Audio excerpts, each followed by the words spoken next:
I hope I'm audible. So what I wanted to do was talk about Upwind security, and by the way, it's Upwind and not Upwind. What Upwind does basically is increase the speed of innovation to help companies grow faster and to secure your environment. But when I was listening to the panel discussion, I realized that the panelists have already set a beautiful context around your infrastructure, your development, your AI and data. So I thought now I'll not go into that, but just touch base quickly on how Upwind supports its customers when it comes to the security of your entire infrastructure, your data, your APIs, and so on and so forth. So we are a cloud security tool. So we understand GCC hosts most of the infrastructure in their environment for the global enterprise. The whole idea is to enable these GCCs to do a secure development, which takes care of your security right from your layer 3, which is the network layer, till your layer 7. So provide you an end-to-end visibility and security of your infrastructure. I usually like to use some PowerPoints and presentations, but then I thought, why not use a customer reference? And I thought attending a GCC summit, it will be good to have a GCC customer who uses Upwind for past few years. So I would request Parvesh to come and please join me.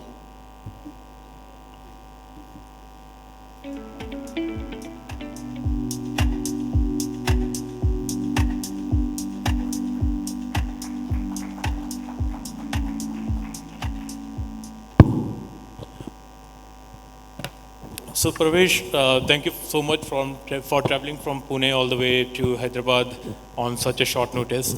Let's quickly start with a quick introduction about yourself. You have an amazing journey, 20 years as an Air Force officer, then cybersecurity author. Just help us with some introduction about yourself. Hey, thanks, Simar, for inviting me.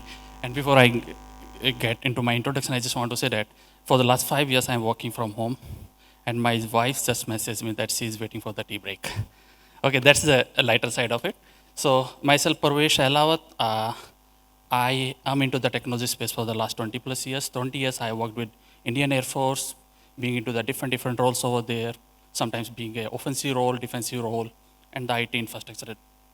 At the same time, then when I left Air Force, then I started working with one of the larger healthcare organization based out of US into the IT. We help them to migrate, like say, their services from the MSSP to in-house.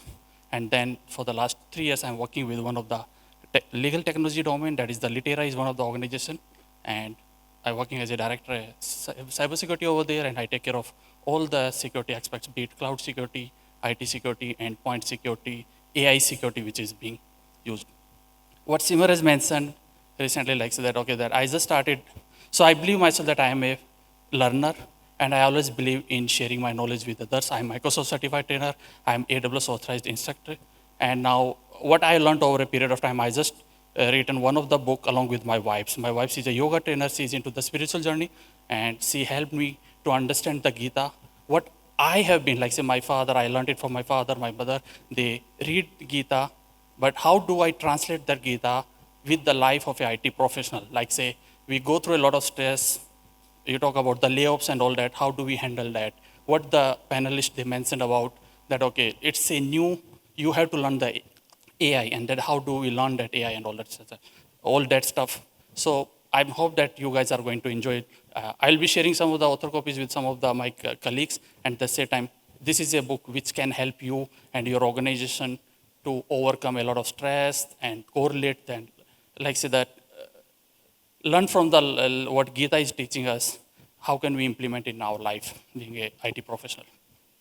I have one more book that is there, that is in the pipeline, that is the AI security. Everyone talks about the AI security, and the organization where I'm working on that, our 85% of code is being written using the AI agent. So we have a lot of guardrails being implemented for the AI security, and that is being that will be launched in another 1 month, that is Fortify with AI. I'll be sharing that link with the group. Thank you, Parvesh, for that. So quickly getting into our topic, AI security in a runtime era. What were the gaps that you faced while you were managing security at Litera that prompted to look into a cloud security platform? Yeah. So the Litera, we build the software for the legal firms, the law firms, and a lot of like say the large law firms. They are using our applications, be it drafting, workflow, collaboration tools, and all that. And we handle the sensitive data of the customers, like say amended deal, maybe I'll say that amended deals, then some kind of the acquisitions taking place, then some deals are going on litigation cases and all that. We had some, like say our infrastructure is totally multi-cloud and that is a SaaS-based platform. We had some of the tool being deployed in the environment, that is the legacy tool we call it. We found the challenges over there that a lot of alert fatigue, like a lot of alerts are being generated by that tool and most of that alerts are were related to the configuration findings. There's no real-time availability. So the three challenges, what I see that what I was, we observed that one is the contest. Your security team, they receive a lot of alerts, thousands or maybe I'll say totally depends on the infrastructure, maybe the 10,000 or 1 lakh of the alerts. So the contest is missing over here, whether it is really a vulnerability or not, whether my code is in the, like say, the vulnerability being reported, whether it is in production or not. Is it really impacting us or not? So that is one of the things that how do you prioritize? So another thing was missing is that most of the tools, they have the agentless scanning. So that is a side scanning that you scan your infrastructure at a scheduled time, maybe like you take a snapshot and then scan it, but there is no real runtime visibility. And unless you don't have the runtime visibility, what is running in the system, is there a backdoor, is there a malicious actor sitting over there and doing some kind of the, like say the malicious activity, we don't have any visibility. Especially in case of the, like say the cloud where we have configured our infrastructure for the auto scale, that you have serverless infrastructure that comes up, it runs for 2 minutes, 5 minutes, and then we don't have any evidence. We can't perform any kind of the forensics. So this is one of the challenges. Another challenge is the identity. So you have a identity, a service principal which is being overprivileged, and you don't know that what permissions that identity carries, and at some point of time we are waiting for some blast radius, like say it's going to impact. You don't know about it. So these are the three major challenges what we were facing. Okay, thank you, Parvesh. So if I have to summarize, the most important is visibility. You can't protect what you can't see. Right. Second is context. What you need to know what is meaningful that needs to be protected. Right. And the third one was around the identities, that who all have access to what all in your environment. Right. So how did your future state provided you benefits, or how did things change for you? Okay, so what happened the last year, we had a renewal coming up for the tool, what we are using as a CNAP tool in our environment, and that was the opportunity for me to review. And then we went for the evaluation of a lot of tools, like say the known players in that domain.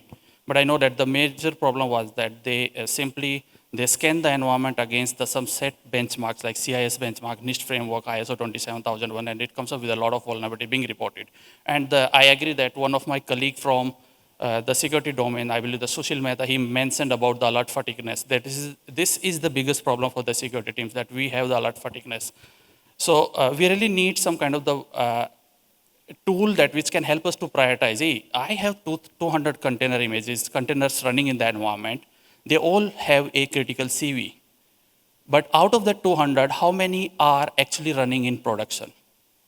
Out of that, so take an example, out of the 200, only 15 containers are running in production. So that means my focus is now going to be on that 15 containers. Out of that 15 containers, how many containers are public facing, like say which has a public IP address associated with that? So there are only 3. And out of that 3, how many containers are processing your sensitive data, like say PII data and all that? So that means instead of like say planning a remediation for a week, now what you do, this is one of the container I need to fix by end of the day, or maybe depending upon the, like say your release cycles and all that. So this is the advantage I seen. And that was the major criteria before us, that whatever tool we are going to choose, that we need to have the capability of the prioritization. And we really want to see that what is happening in that specific instance. I own the AppSec team, and in my AppSec team, we really perform a lot of offensive activity. When I say the offensive activity into a controlled environment, the staging environment, and we keep on performing the red team activity.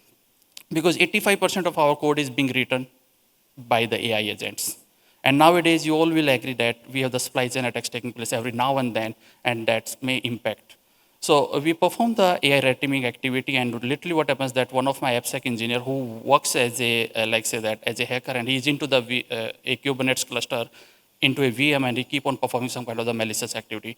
None of the tool was reporting it. So where the, when we went through the POV, then the Upwind was the, like say, they are the leader into the runtime scanning sensor, and then we went through the POV, we performed the real-time attacks on our staging environment, and really it come up with the, all the findings, like say, along with that, a threat story is being created, say what has been happened.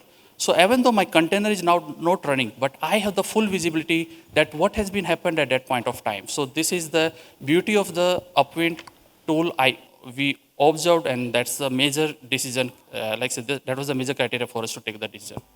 Thank you, Parvesh, and I really like your point around AI, because if we as a practitioner have AI as a tool that helps us in our productivity and increasing our development cycle, the hackers also have AI. They can use the AI to attack your environment. One last question, and I know you are here for that, sir. You wrote a very nice book, Cyber Kurukshetra, which talks more about the corporate life and everything. So how do you show the value of AI to the board, to the management team? Okay, so AI is an enabler for us. Okay. The people, they always look it from a different perspective. That is what we have seen in, like say, every 5 years, the technology changes. We have seen the DevOps, we have seen the cloud, and like say, the internet era, those who have been working into this technology space for these many years. So AI is really an enabler for us. I call you that, okay, the people, they talk a lot about the cloud mythos. That is one of the model. But I see that that is the one which is really going to tell me that, hey, this is the vulnerability in the environment, and we should try to fix it, right? So that is there. How do you use the AI basically to empower your team members? So one of the I'll say that we can use the AI to generate the context for the findings what needs to be fixed first, and then you build up an agent. Basically, this is what I have done in my organization, that we have built up a secure mate agent. So what it does that the moment a new finding being reported by the scanning tool, that is any of the code scanning tool or maybe the Upwind, it creates a Jira issue. The moment the Jira issue is being created, it triggers a playbook, it performs the analysis, and then if it is a false positive, it assigns that ticket to our AppSec champion, and they review it, they close it. If it is a true positive, it automatically triggers a remediation. So what happens that for a single finding where the engineering team was taking, I'll say that 2.5 hours for that is the average we have looked into that, okay, 2.5 hours being taken only for the analysis, and we have brought it down for 5 minutes. So that kind of the scale, we are using the AI for that. So that, and I say that, okay, that's the only reason that we were able to resolve the 98% of our vulnerabilities, and we have been, like say, the legacy products over there. Another thing is that, especially for the AI, is it's a cultural shift. I always look at for any organization, that how do you use the AI or any other tools to bring more cohesiveness among the team members, by the different team members, and like say to enable the cross collaboration. And with the help of these tools, what happens that engineering team always see the security as a blocker, and I say that, okay, we need to be enabler. And then when you do this analysis using the AI tools, what happens that the moment you go to the engineering team, hey boss, I saw these many vulnerabilities, but you have to only fix this vulnerability. Like out of the 100, only one vulnerability needs to be fixed, and they become your buddy in that case. So I really see that AI is adding a value to the organizations, and especially into the security. I have a 6 framework in one of my book, that I have published a 6 framework over there, and you guys are, once you guys go through it, then definitely you are going to like it, that how can we adopt the AI in your environment. Thank you, Parvesh. So, and I believe it's AI for security and security for AI. They both go hand in hand. Yeah. Thank you so much, Parvesh, for that. I know we don't have time for any questions, but we are out there. If you have, Parvesh is out there with us, so if you have any questions, please feel free to visit us at our booth. Thank you so much. Thanks all. Che. Thank you for that wonderful session. Great speakers, I must say. I request you to kindly stay back on stage, and I invite Mr. Alok Kumbat from Dun & Bradstreet to kindly commemorate them with mementos for their contribution to the summit.